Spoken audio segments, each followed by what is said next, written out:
Take a moment to read the question. We have to find the value of this definite integral. So we have to integrate the square root of 1 minus cos x divided by 1 plus cos x from minus pi by 2 to plus pi by 2.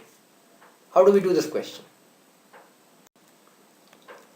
Well, the first step is to realize that we can write 1 minus cos x as 2 times sine squared x by 2, and we can also write 1 plus cos x as 2 times cos squared x by 2.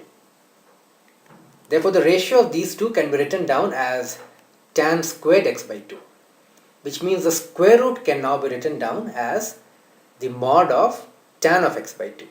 Notice that we have not written just tan of x by 2, but mod of tan of x by 2, because the square root of x squared should be taken as mod of x and not just x.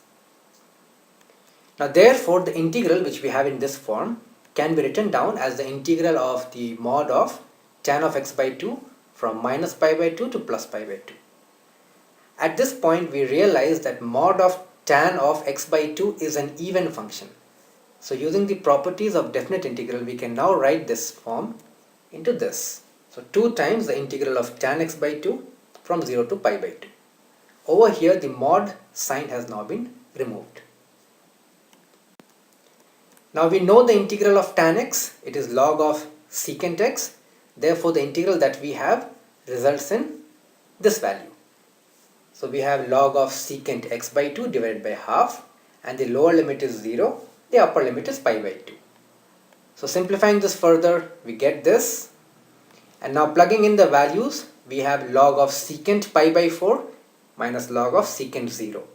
Now secant of pi by 4 is equal to the square root of 2, and secant 0 is 1.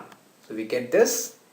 Now log of 1 itself is 0, so we get 4 times log of the square root of 2, which is 2 times log of 2. Therefore, the correct answer is option